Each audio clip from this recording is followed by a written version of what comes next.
This is the new Off-Grid Knives Ridgeback V2. The Ridgeback is a Kephart design, so the top and the bottom look nearly identical. You've got the point in the middle of the blade, and you have a nice belly, a nice straight, and a drop point there. This is a favored pattern, blade pattern by outdoorsmen.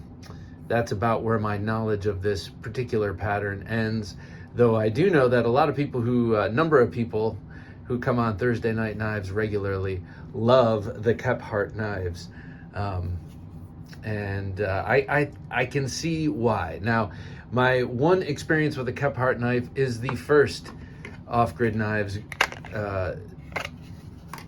Ridgeback, and it was this 14C28N model, the first one, with a Skandi grind and a very nice, stout, sturdy, and wickedly sharp Skandi grind at that, and a special micarta, a gray-blue layered micarta. This was a special edition of this particular Ridgeback knife, but you can feel the difference between this knife and this knife immediately.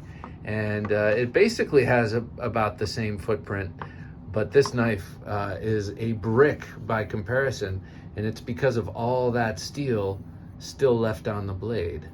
You know, you have this very sort of obtuse angle. Let's see, how can we see this best? You have that sort of obtuse angle there. That Scandinavian edge.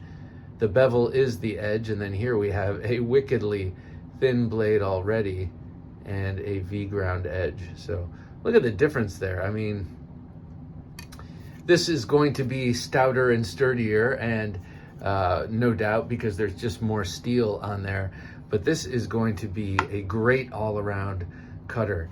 And will it be as good at carving as the Scandinavian grind? I'm not sure. Though I have found with this and my Mora, and what do I have? I have one other, a Tops with a Scandinavian grind, that they really do carve nicely. I mean, there's something to it for sure. It's just my exposure and the activities for which you use a Scandinavian grind for me are very, very limited. But this language, I understand that full flat grind is just, comes to a wickedly thin edge, making this, I think, a really useful knife. Okay, this is Cryo D2, it says. I think it's interesting that they always kind of put cryo on there. Cryogenic treatment is good and very common, and I'm glad they do it on this D2. So there you go. Like I said before, this one is 14C28N, and that is a steel that we have seen a lot on this knife with this kind of edge. Mora has used that a lot, and the Scandinavian knife companies like Hella, I think, have used a lot of that steel, and others.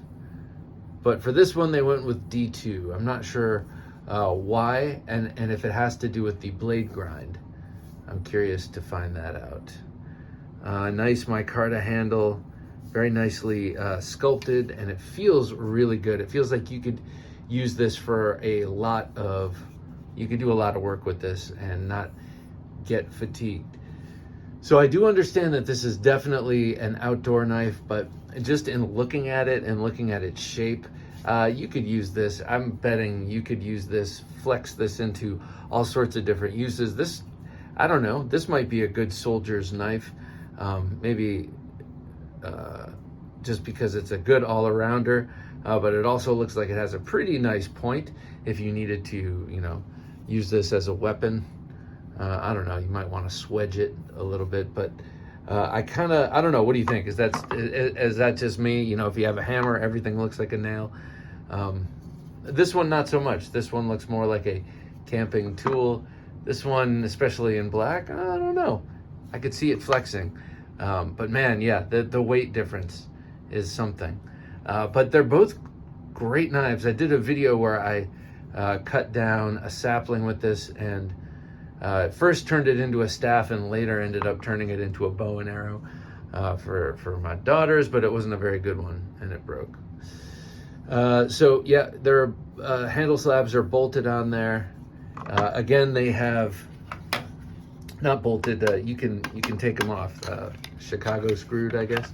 This is the old sheath, the pancake sheath, and this is the new and, in my opinion, improved sheath, a taco. I do love a taco sheath. They just keep the footprint to a minimum, though I do know that if with this setup you can increase the lashing capabilities. This one has very strong retention, like maybe too strong. Like I wouldn't mind a little thumb ramp on this one, but here's the V2 has good retention too, but they include the thumb ramp, which, like I said in my last video on the subject, is essential if you're gonna have a kydex sheath or a thermo mold plastic sheath with really high retention like this one, and then you're gonna dangle it. It's not gonna be on some sort of a rigid mounting thing. Well, then you gotta offer the thumb push off point. Otherwise, you gotta reach around and grab it with your other hand and then tug it out so it doesn't come up and, you know, get that situation happening on your belt. Or you gotta be Rambo and lasso it to your leg, and no one wants to do that unless they have something really big and impressive and cool. But this is pretty cool in and of itself. It's not a Rambo knife, but it could be. Look at that. These are beauties. These are the Off-Grid Knives Ridgeback V2, and we'll be giving one of these away coming up here soon.